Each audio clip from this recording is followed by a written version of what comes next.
I'm Jamey Bradbury, and this is the story behind my story.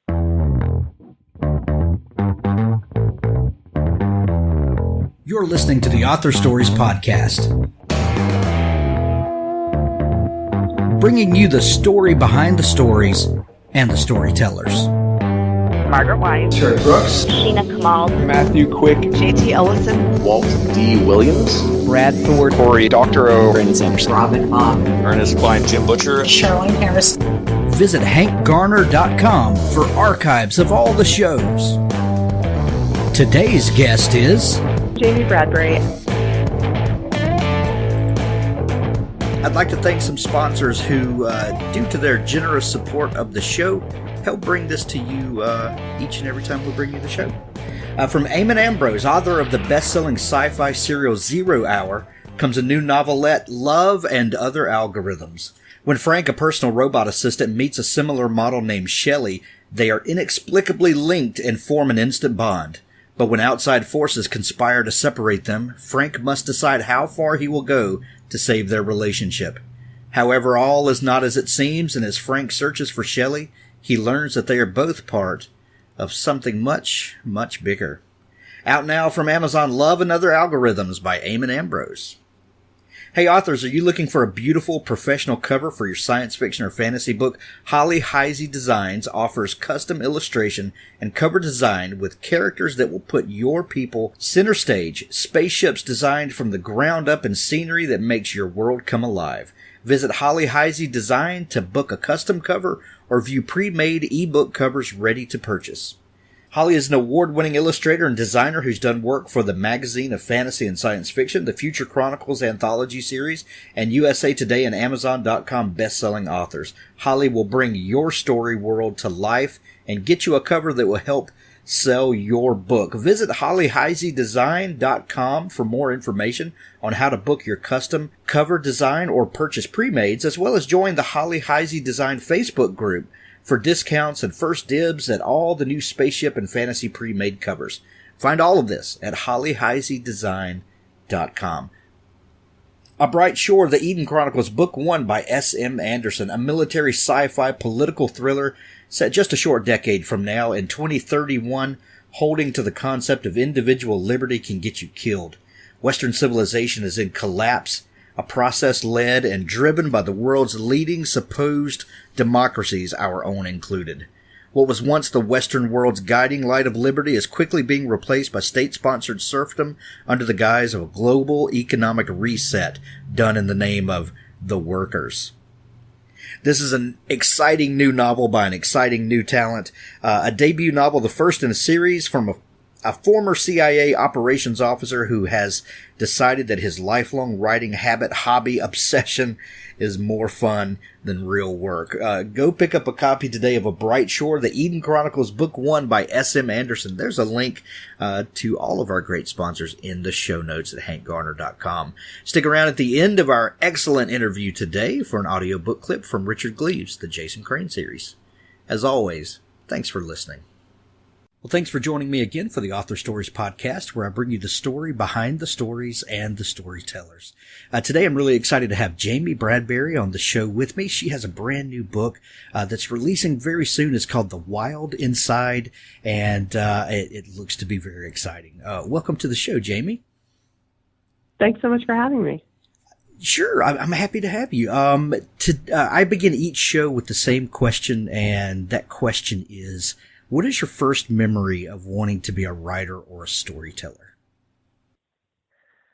Well, I remember writing stories as early as first or second grade. I remember my first short story was a story about a boy who moves to a new town and can't make friends at school, but he does manage to make friends with a monster instead. And early on, I remember writing plays and forcing my cousins and my little brother to perform in them. Of so I was kind of a course. little tyrant. Yeah. Director, writer, producer, everything. But I recall that it wasn't until about third grade that I realized that writing was something that some people did for a living. I had one of those great teachers, her name was Mrs. McMichael, who would read aloud in front of the class every day. We got through all of the Super Fudge books and all of those kind of books And I just remember her really encouraging us to try our own hand at writing. And she actually gave every student a blank bound book and told us, put your story here. And when I did that and gave it back to her, she said, you're pretty good at this. You might think about pursuing this and really cultivating this talent. And that's when I kind of realized, there are people in the world who actually write the books that we've been reading. But I was a bizarrely practical kid. I knew, even early on, I knew that I needed a backup job. So I also was making plans to be a DJ or maybe a veterinarian while I was also writing. And all of those seem perfectly complimentary. Right? Yeah. Who doesn't know the famous DJ/writers out there? /veterinarian. Right. That's exactly. Amazing. That's amazing. Those teachers are the real superheroes in this world. I've heard so many stories in interviewing authors about that teacher or that adult, whomever it was, but it seems to be a lot of times teachers, who just notice something in a kid and give that little bit of encouragement. And that's all it takes, just a spark and the fire's lit. I love those people. It's so true. And I've been so lucky to have several teachers in my life who fostered my creativity. I mean, Mrs. McMichael was one of the first ones, but, in junior high and high school and even in college, I had so many teachers who really encouraged me and gave me the time and space to write. Absolutely. And it goes without saying that Superfud is my spirit animal. My children, I'll scream at them, eat it or wear it all the time, and they roll their eyes, and they're like, "What are you talking about?" And I'm like, it's a generational thing. You wouldn't get it. But maybe one day. Maybe one day. Judy Blume, God bless her. So you you had these ideas of knowing that you needed a backup while you kind of worked on your creativity. What did you decide to do when you got grown? Well, it's funny. I don't remember ever making a real decision. As an undergrad, I thought that, teaching and writing seemed like a good marriage. But I very quickly also realized that I wasn't actually a small kid person or even a teenage kid person. So I decided I wasn't going to be a school teacher and ended up getting my degree just straight in English and minoring in creative writing. And then out of college, I really didn't have an idea of what I wanted to do, but my mom actually suggested that I join a volunteer program called AmeriCorps. And so for the first 2 years out of college, I was an AmeriCorps volunteer. I worked with at the American Red Cross as a disaster response volunteer. And so I did things like show up at people's houses when their houses had just burned down. And I made sure that they had a place to stay that night, something to eat, clothing on their back, and that they felt safe after this disaster affected them. So that kind of launched me into the world of nonprofit work. And I floated around for quite a while trying to figure out exactly what I wanted to do in the nonprofit world. And very gradually, I ended up in the job that I have today. I work full-time at an Alaska Native social services agency. I live in Alaska. And at that agency, I tell the stories of the people that we help on a daily basis. So I am a communication specialist. And it's the first time I've had this job for 2 years. And it's really the first time that I've had a job where I feel like I'm doing good in the world, but I'm also using the gifts that I have and the thing that I like to do to help people. So it's a great marriage between my full-time job and, what I love to do, which is write fiction. Well, I know listeners are sick of hearing me talk about it, but one of my favorite things about the show is kind of discovering the circuitous route that people take to get where they are. And like you said, I never really made a decision about what I was going to do. And that's true for me. And that's true for so many, creative people, period. There's just kind of this desire to do this thing. And, we kind of have these boxes that we put career in and all of that. But, the creative life, the writing life, the storytelling life really takes so many different shapes. And of course we get a fantastic novel, a lot of times, but, the writer's life is, sometimes communicating with people and learning how the power of story, or just the way that we, learn to break down barriers with people. Those are the fulfilling things that fill in all of the rest of life. And, so I love that's been true for you as well. Definitely. And, I find myself so moved when I talk to the people that my organization has assisted and lifted up. And it's really compelling. My supervisor tells me we can talk all we want about the work that we do and the goal that we're trying to reach, but it's really the stories of the people that, frankly, attract people who are going to support our organization and actually allow us to do the work that we do. I was telling my supervisor that I get so moved by the stories that I hear from the people we work with that sometimes I find myself kind of tearing up. It's a little embarrassing, but that's the power of a good story. Absolutely. You mentioned that you live in Alaska now. Were you born in Alaska, or are you a transplant? I'm a transplant. That AmeriCorps program actually brought me up here. I thought I was coming up to Alaska to live for 9 months, work with Red Cross, and then I'd go somewhere else after that. But as happens to a lot of people who think that they're just coming to Alaska for a short time, I fell in love with the state. I developed a small family of friends up here, and the landscape is just breathtaking.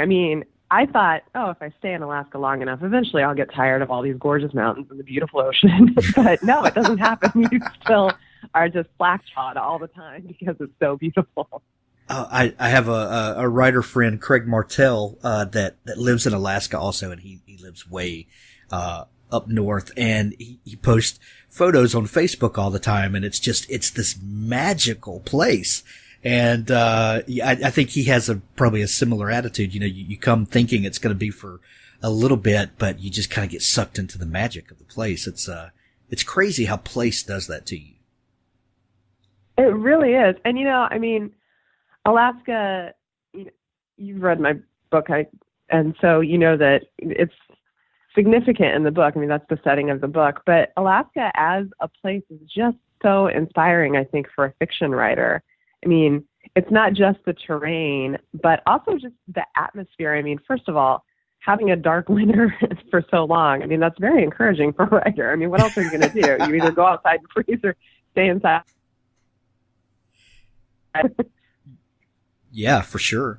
And yes, I was asking about Alaska because you're right. The setting, not only is it the setting of the book, but Alaska is very much a character in the book. And I love it when a writer pulls that off, when it just seems that the place and, the characteristics of the place and the people and the interactions of it's this really strange thing, but when it kind of, when the writer embodies that and you get a feeling like that Alaska is a part of the book, it couldn't be any other way.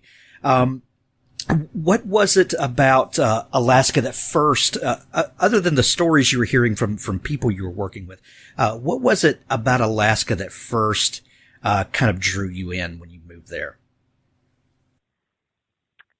Well, Alaska was actually exerting its pull on me before I even came up here. That first year in AmeriCorps, I was working with another young woman who had lived here. She had lived down in Juneau for some time. And so she was showing me photos of her trip to Juneau and telling me about Alaska. And I was just completely overtaken by a desire to come here. As a kid, I had been pretty interested in wilderness survival books and adventure books, and I wanted to go on my own adventure. And so when the opportunity to come to Alaska arose, I grabbed it. Once I was here, it really was just that sense that you can walk outside your door and have an adventure that I fell in love with. I live in Anchorage, which is quote unquote the big city in Alaska, which it's not a big city at all. But in Anchorage, the great thing about living here is you have all the amenities of a city, but I literally have to drive maybe 10 minutes to get to the middle of nowhere in the mountains.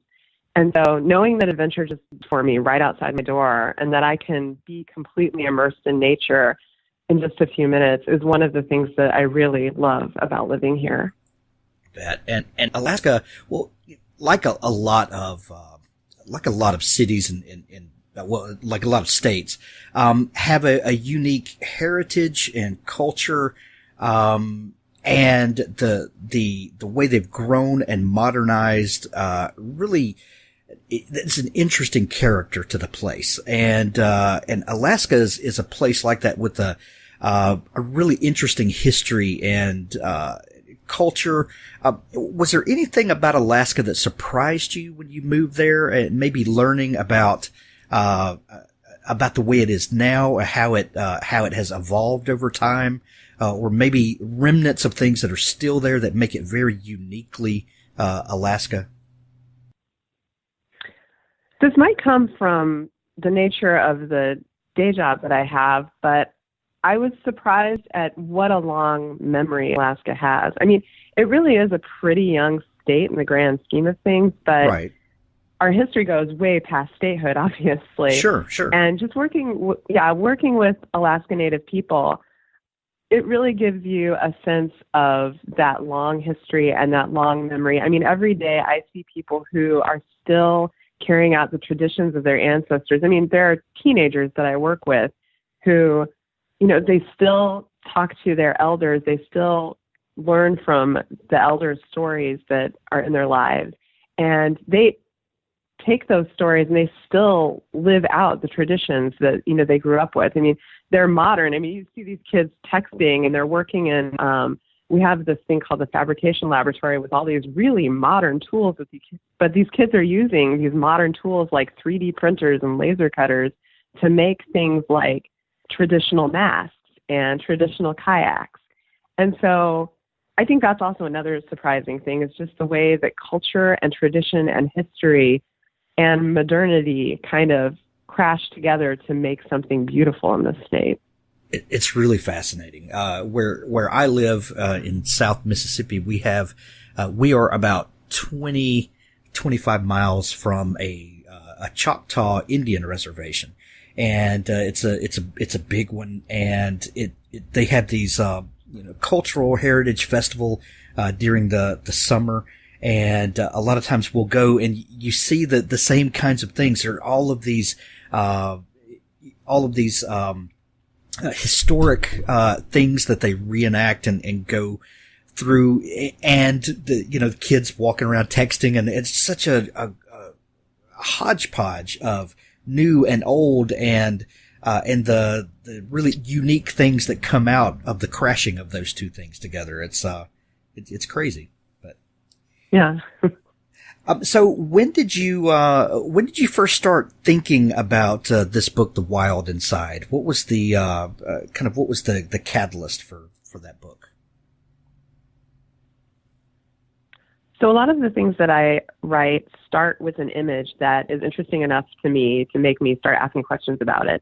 I started thinking about what would become The Wild Inside as early as grad school. I went to grad school back in 2007 to 2009. And I just had this image in my head of a solitary house in the middle of a clearing in the forest. The lights were lit up against a really cold, dark Alaskan night. And I knew that inside that house there were two people, and I thought they were two men, and they were waiting for a third person to come back, and they were really worried about her. That's all I knew. So I, of course, was like, who is this person that's lost outside in the woods? Why are they waiting for her? What's happened to her? When is she coming back? From there, I lived with that image for a really long time, and I had no idea what the story behind it was.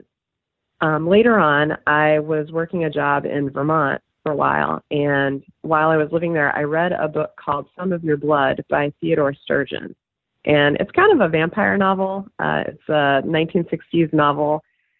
And I was really compelled by some of the ideas in that novel, and the protagonist of that book is a man. And I kept thinking, what if the protagonist of this book were a woman instead? And that idea married with that image that I had in my head sort of came together and created the story behind The Wild Inside. The book is a very tense thriller. Were you a fan of thrillers before? Have you were those types of books that resonated with you? I like thrillers quite a bit, but I honestly thought I was writing a horror novel when I started. Well, there's kind of a fine line there sometimes. It's true. Yeah, I mean, genre is really hard because it's very easy to kind of slip from one to the other a lot of times. I mean, some of them are really closely related. But I've always been a horror fan. I mean, I grew up cutting my teeth on Stephen King and writers like that. So, and I really love horror novels that kind of bring more ideas to the table, something that kind of straddles maybe both the genre and the literary. So that's what I thought I was writing. But because my protagonist is a first-person narrator, I think that my book ends up feeling more like a psychological thriller because you're just inside her head so much, and she's driving the story. And so it just kind of creates this tension when, she doesn't know all the answers and she's searching for them, and you're right there searching along with her. Well, that brings up a great thing to talk about. What do you think separates horror from like deep psychological thriller? Because both of them, we've got someone in peril. We have things that are going horribly wrong, and both of them can give you scares and get the heart palpitations going. Where does the line come between psychological thriller and horror to you? That's an interesting question. I mean, maybe part of it is point of view and how close you are to the protagonist. I also think that with horror, you have to work really carefully to build a world in which your reader is going to accept that unreal things are possibly going to happen. And that certainly happens in my book. There's a little, element of the supernatural that worms its way inside. And I don't see that as much in psychological thrillers. Maybe I'm not reading enough psychological thrillers. No, I think you're right. Yeah.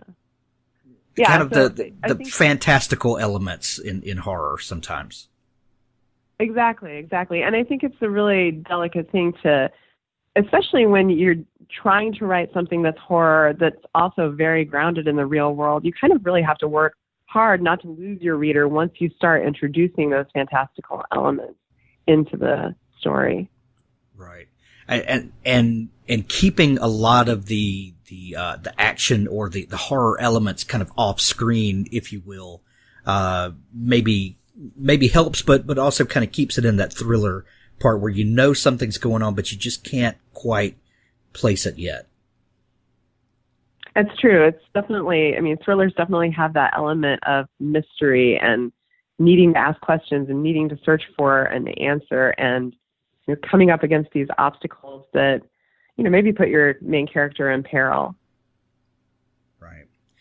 So your protagonist, Tracie Petrikoff, tell me about her. Where did she come from? I know you had this idea of that kind of haunted you for a while, but when did Tracie kind of become fully formed for you?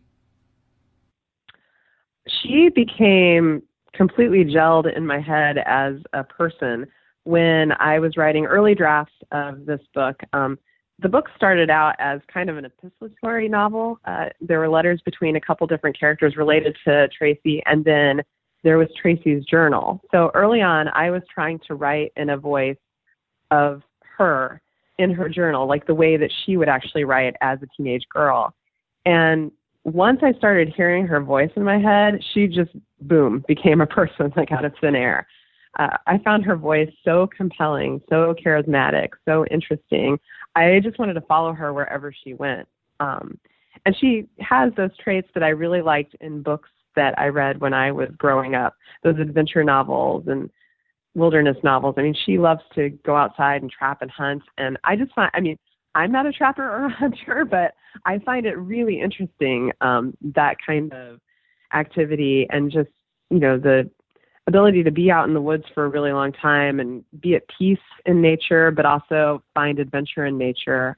Tracie just kind of had all of those things that I found really compelling.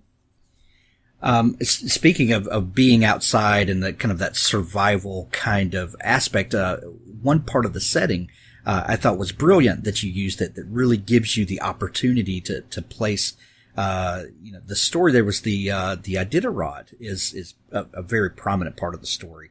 How did you decide to use that, and have you gotten to witness and take part in that? Oh my gosh, the Iditarod. It's actually Iditarod weekend right now. Oh, wow. We're ramping up for that. Yeah, it's very exciting.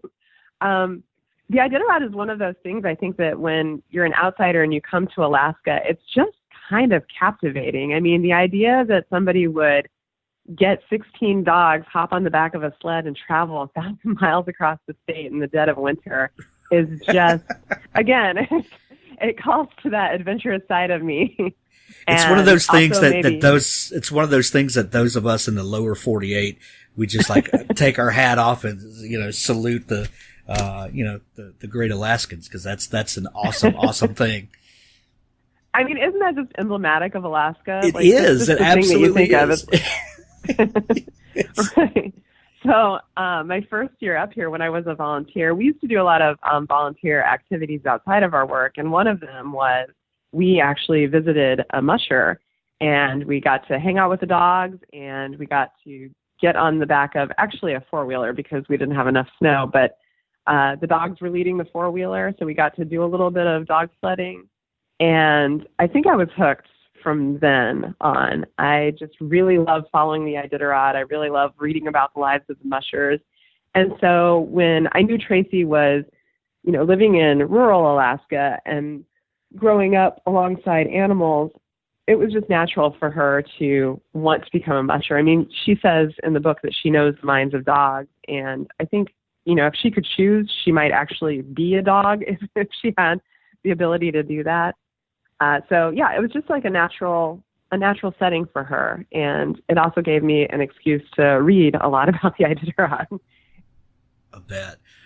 Tracy, of course, as any good protagonist is, she comes with some baggage and some things that she's working through and dealing with.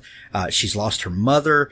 She has a relationship with her dad who he doesn't want her to do what she's doing, so she sneaks around.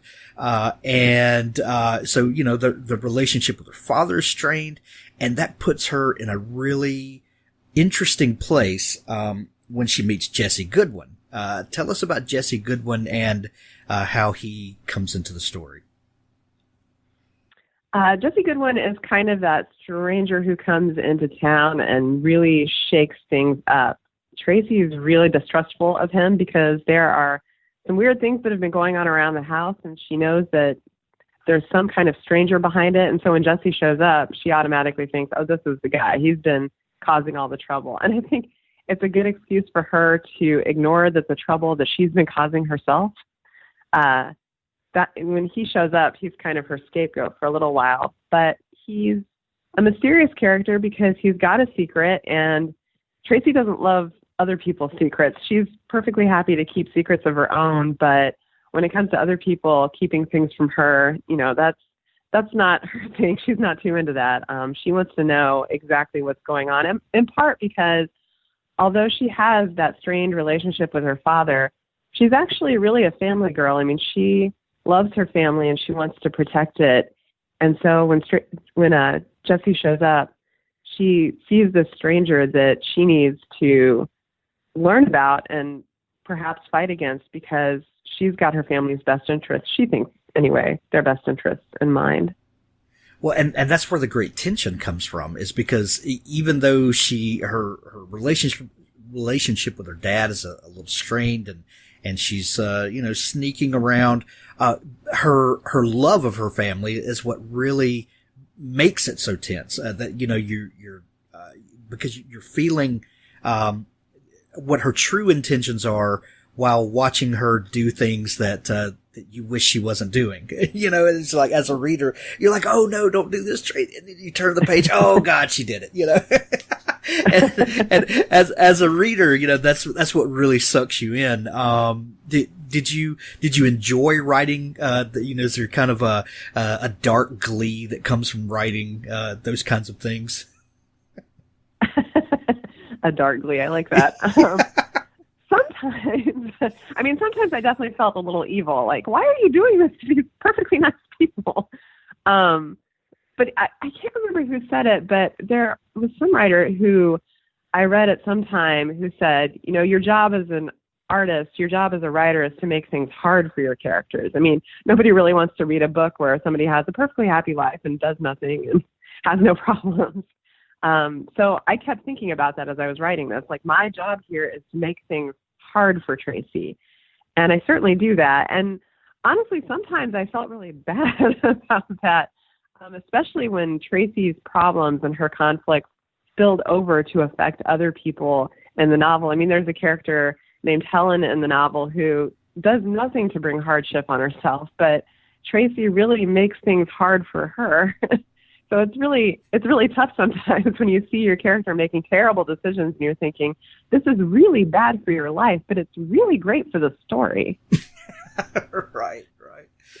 I definitely could tell that you probably grew up as a Stephen King fan because your portrayal of characters in a lot of places, your character is very three-dimensional in that, when you first meet Jesse, I'm thinking that he's Randall Flagg, but then maybe he's not, but then, well, crap, maybe he is. And, you really have this great way of kind of turning the camera all around a character and getting a lot of different visions of them, a lot of different versions of them, because we as people are that way. We are not just one way, and there's a lot of complexity to people.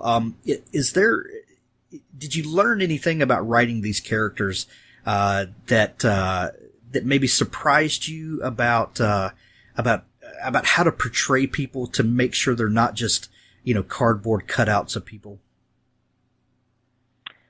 I think one of the things that surprised me writing the book and learning more about character and how important it is that I get really wrapped up, especially when I try my hand at short stories, I get really wrapped up in plotting and like making sure that the plot is really tight and that I'm keeping the reader's interest. And I'm always afraid that I'm going to lose the reader somewhere along the line. So the plot's got to be really tight and really compelling.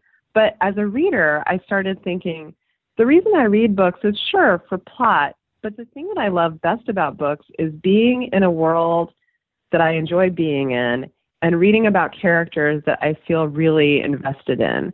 And so I started focusing more and more of my effort on trying to create characters that are really compelling and that a reader really is going to get invested in. And, you can't get invested in a flat stereotype or, a character that doesn't pop off the page. And so I did do a lot of work just trying to get to know my characters. And it's also, maybe this is another thing I learned. It's amazing how much you have to write and just let go of. I mean, for every page I wrote in this book, I probably wrote 5 or 10 more, just getting to know the characters and just getting rid of those pages. Well, and as someone who naturally likes to plot, how did this book?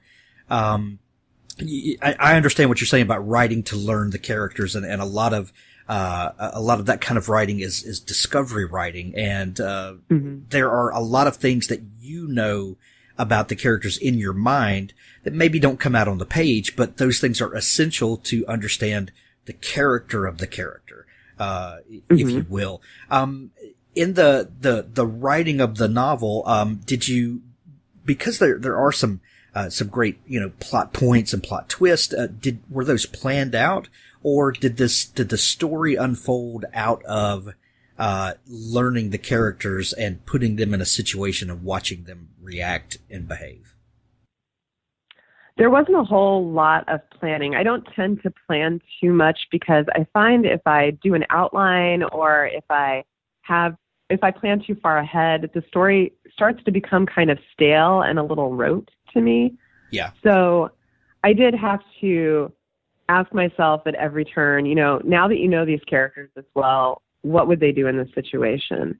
I write, I don't know if other people write like this. I feel like it's a weird way to write and waste a lot of time. But the way I write is I start a draft and I write until I get bored or I hit a wall and can't figure out how to get around that wall. And then I just go back to the very beginning and rewrite everything up until that point. And hopefully by that time, I know the answer and I can push through that wall.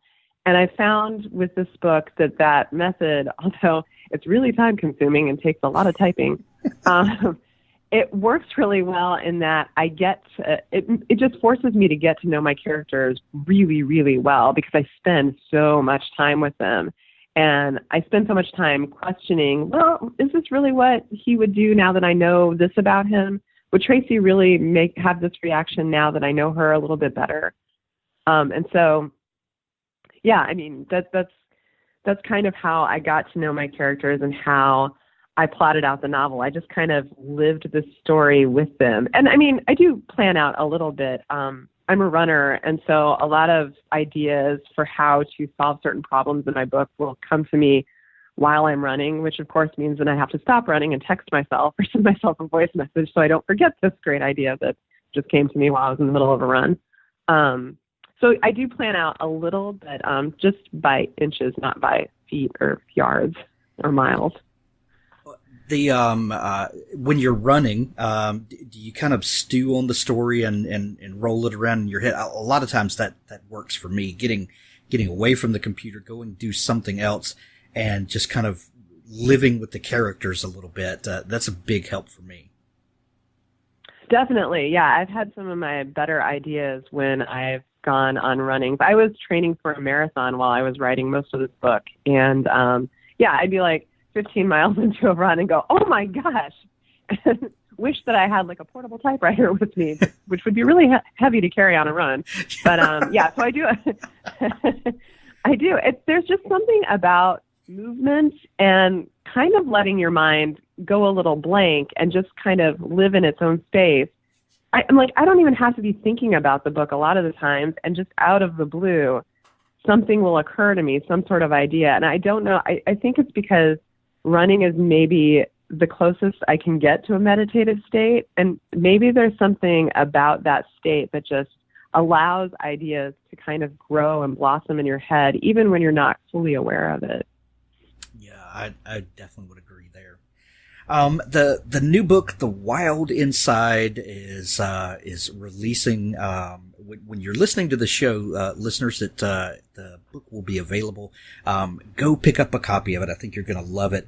Jamey, what are you up to now after finishing this book and turning it in, and living with these characters for so long? How do you just walk away from them and give those characters up?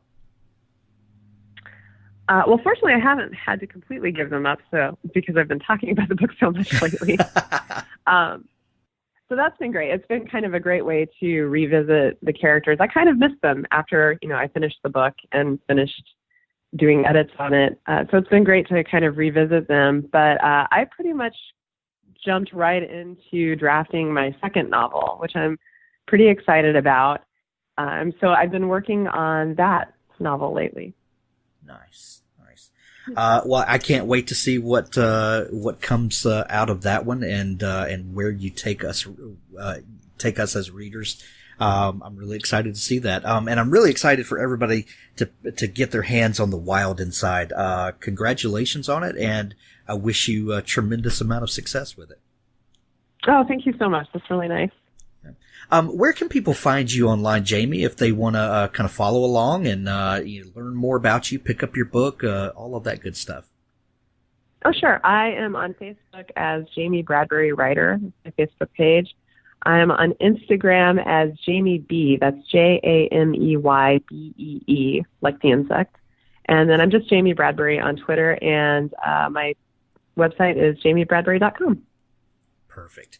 Jamey, thank you so much for taking time to come on the show today. Thanks so much for having me. This was a lot of fun. Thanks for listening to the Author Stories podcast. For more great author interviews like this one, go to hankgarner.com and dig through the archives. There's something there I know you'll love. Now stay tuned for a special audio clip from Richard Gleaves' The Jason Crane series. I was 10 years old when I saw my first ghost. The year was 1770. My father was a barber. He kept a small shop at the Kuenhoven Inn, where the King's Road met the Old Loop. Our modest home lay to the north, between the inn and the hanging tree. A simple box of pine boards whitewashed with crushed oyster shell, one room with a spinning wheel for mother, a chair for father, and up a ladder of branches, a garret where my parents slept. I slept on the floor below, alongside my little brother, Hans, 5 years younger than I. Our floor sloped toward the Hudson, so that when Hans rolled over in his sleep, he often went on rolling and couldn't stop, collecting splinters and grievances. Yet on this particular night, he slept peacefully, and I was the fitful one. A mouse had taken shelter in our wall, fleeing the October chill. It scritched and scratched, nibbling a nest for itself. The sound thrilled me. I possessed a vivid mind, full of toadstools and bullfrogs and lightning storms, and so imagined a skeleton writhed in the wood. The bones of Anne Underhill, perhaps, murdered by Indians at Spook Rock. I'd heard that tale from my father, who reveled in the Dutch superstitions.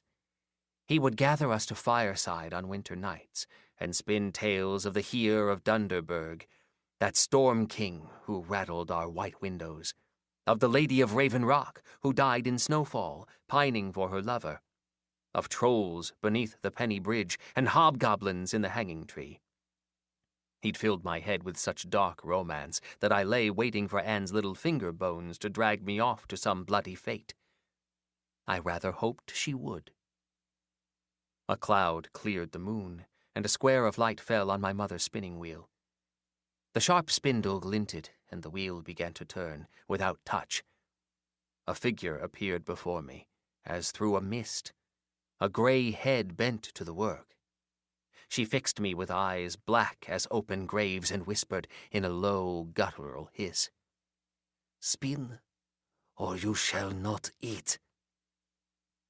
I cried out and fell to my pallet, arms over my head. Hans awoke, lost his balance, and rolled away, bleating with pain as he struck the riverside wall. Father emerged above. "Agatha, what is wrong?" "There's a ghost, Papa. A ghost! Help me!" Hans laughed despite his bruises, and Mother moaned and ordered us to sleep.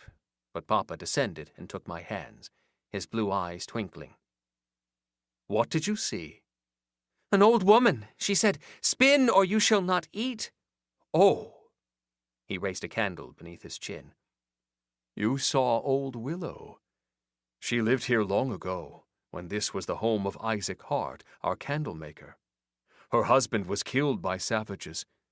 Hart took her in at the request of Lord Phillips, who paid a token sum for her upkeep.